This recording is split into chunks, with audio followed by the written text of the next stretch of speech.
قال المؤلف رحمه الله تعالى ونفعنا الله بعلومه ربي زدنا علما نافعا وارزقنا فهما واسعا واملا متقبلا برحمتك يا ارحم الراحمين.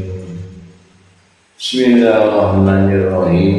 Allah subhanahu wa ta'ala berfirman, Ya ayyuhallazina amanu la tadkhulu buyutan ghayra buyutikum hatta tasta'nisu wa tusallimu ala ahliha. Hai orang-orang yang beriman, janganlah kamu masuk rumah yang bukan rumahmu sehingga kamu minta izin dan memberi salam kepada penghuninya. Al-Quran Surat An-Nur ayat 27. Dalam surat yang sama Allah subhanahu wa ta'ala berfirman, Wa idza balagal atfalu minkumul huluma fal yasta'jilu kama sta'jana allazina min qablihim. Apabila anak-anak kamu telah balik, maka hendaklah mereka minta izin sebagaimana orang-orang yang belum mereka meminta izin. Al-Quran Surat An-Nur ayat 59. Diriwayatkan dalam Sahih Bukhari dan Muslim dari Abu Musa al-Asy'ari bahwa Nabi menerangkan al-istizanu salasun fa in uzina laka wa illa farji. Minta izin itu 3 kali, jika engkau diberi izin masuklah, kalau tidak pulang. Melalui Sahal bin Sa'ad, Bukhari dan Muslim juga meriwayatkan sabda Rasulullah sallallahu alaihi wasallam, innama ju'ilal istizanu min ajlil basar. Permintaan izin itu hanyalah dijadikan untuk kepentingan pandangan. Permintaan izin sebanyak 3 kali diriwayatkan dari jalan yang banyak. Sunnahnya adalah memberi salam, kemudian minta izin, lalu berdiri di pintu sehingga tidak bisa melihat yang berada di dalamnya. Kemudian mengucapkan Assalamualaikum, bolehkah saya masuk? Apabila tidak ada seorang pun yang menjawabnya, maka diucapkan lagi untuk kedua dan ketiga kali. Apabila tidak ada yang menjawab, maka lebih baik ia pergi.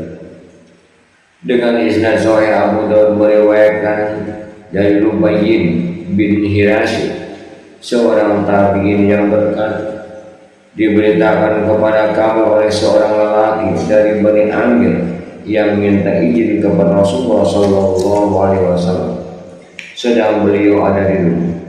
Lelaki itu berkata, bolehkah saya masuk? Maka berkata Rasulullah SAW kepada pelayannya, keluarlah kepada orang lain, lalu ajarilah dia cara meminta izin. Katakanlah kepadanya, ucapkan Assalamualaikum, bolehkah saya masuk?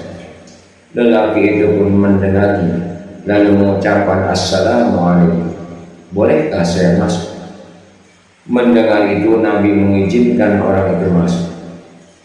Diriwayatkan dalam Sunan Abu Dawud dan Tirmidzi bahwa Qatadah Ibnu Hanbal berkata, aku datang ke tempat Nabi sallallahu alaihi wasallam tanpa memberi salam, maka bersabdalah Nabi sallallahu alaihi wasallam, kembalilah, lalu ucapkan Assalamualaikum, apakah saya boleh masuk?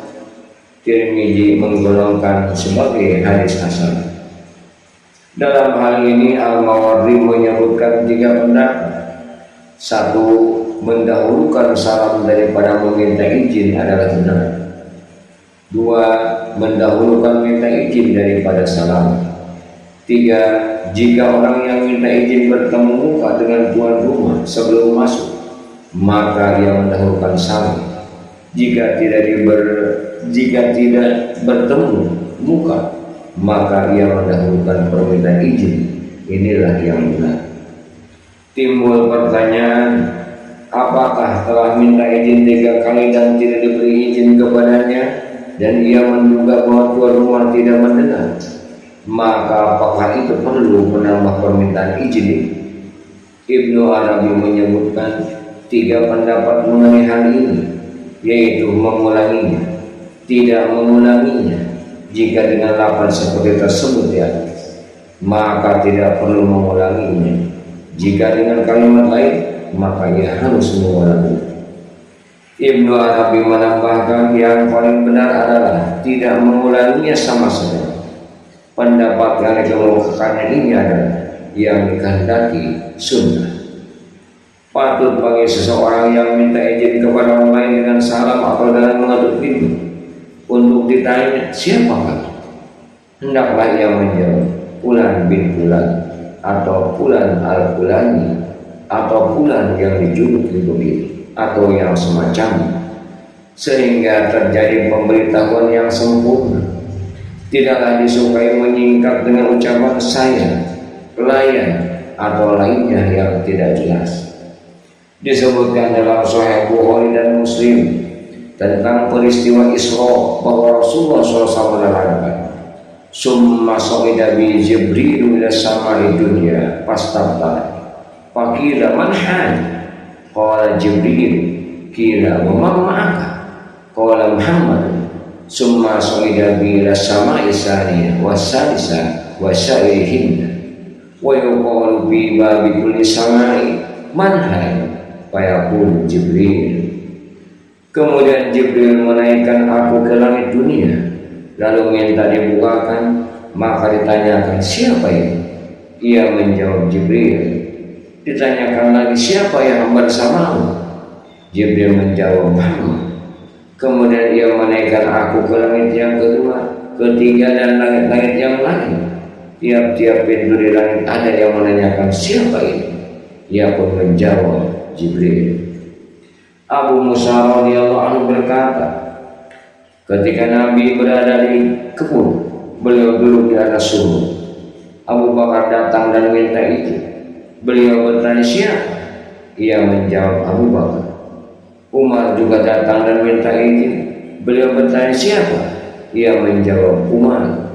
Utsman pun juga begitu. Hadis riwayat Bukhari dan Muslim.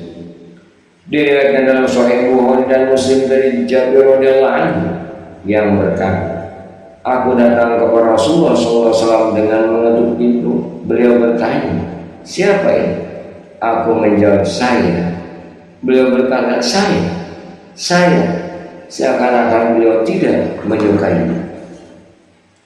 Dibolehkan menyebutkan dirinya dengan yang sudah dikenal jika tuan rumah tidak mengenal lainnya, meskipun terdapat bentuk penghormatan baginya, dengan menjuluki diri atau mengatakan saya mufti fulan, qadi fulan, syekh fulan atau yang semacamnya. Diriwayatkan dalam Sahih Bukhari dan Muslim dari Ummu Hani binti Abi Thalib radhiyallahu anha yang berkata, aku datang kepada Nabi SAW ketika beliau sedang mati, sementara Fatimah ketuk pintu. Beliau bertanya siapa ini? Aku menjawab saya Ummu Hani. Abi Dzar radhiyallahu anhu berkata, aku keluar pada suatu malam, tiba-tiba bulan Rasulullah SAW berjalan sendirian, maka mulailah aku berjalan di bayang-bayang bulan. Kemudian beliau menoleh dan melihatku. Beliau bertanya siapa ini? Aku menjawab Abu Dzar. Hadis riwayat Bukhari dan Muslim. Diriwayatkan dalam Sahih Muslim dari Abu Qatadah dalam hadis yang meliputi mukjizat Rasulullah SAW dan sejumlah ilmu. Dalam hadis itu ia berkata, maka Nabi SAW mengangkat kepalanya lalu berkata siapa ini? Aku menjawab Abu Qatadah. Peristiwa semacam ini banyak, sebabnya adalah kebutuhan dan tiada maksud untuk membanggakan. Mendekati ini adalah yang diriwayatkan dalam Sahih Muslim dari Abu Hurairah radhiyallahu anhu. Ia berkata, wahai Rasulullah, doakan kepada Allah agar memberi hidayah kepada ibu Abu Hurairah. Setelah itu aku pulang. Lalu aku bertanya, wahai Rasulullah, Allah telah mengabulkan doamu dan memberi hidayah kepada ibu Abu Hurairah. Wallahu a'lam bishawab.